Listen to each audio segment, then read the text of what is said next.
Isabelle Lasserre qui nous dit bon, bah, de toute façon, il le fait maintenant ou demain. En gros, il a déjà semé la zizanie. Il nous tient, en fait. Est-ce que, en gros, nous sommes pris au piège, et non seulement nous sommes pris au piège, mais on est bien tombé dedans.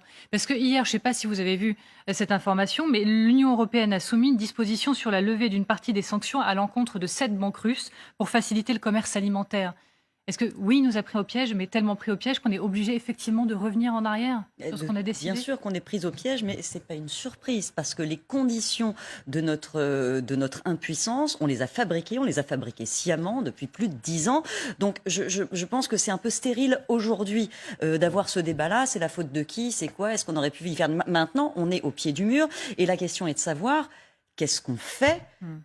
Et espérer qu'il rouvre le robinet, ça me semble pas une bonne stratégie, une bonne politique, puisqu'il aura toujours au-dessus de notre tête cette épée de Damoclès de pouvoir le fermer. Donc la question est de savoir comment on s'en passe, aujourd'hui bien sûr à court terme, mais surtout à très long terme. Et ce que je trouve assez inquiétant, c'est que j'ai entendu de la part de la Commission européenne des solutions de court terme, mais à long terme, rien. C'est-à-dire qu'à court terme, elle a parlé d'un plan, Madame von der Leyen, de 3S. La sobriété, évidemment, la sobriété, c'est une solution de court terme. On a vu, le Japon avait fait un plan particulièrement intéressant après Fukushima pour baisser les consommations, des choses très volontaristes collectives, comme couper toutes les enseignes, limiter la vitesse de circulation des trains, etc. C'est quelque chose qui peut être envisagé pour passer l'hiver, effectivement.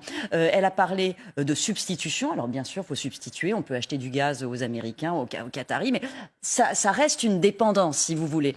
Et de solidarité, c'est là où, en fait, ça risque de coincer, où Vladimir Poutine va appuyer le problème, parce que... C'était ma grande question. En fait, voilà. est-ce que c'est franchement, Robert Ménard, le débat qui monte? Et je me tourne vers le maire que vous êtes.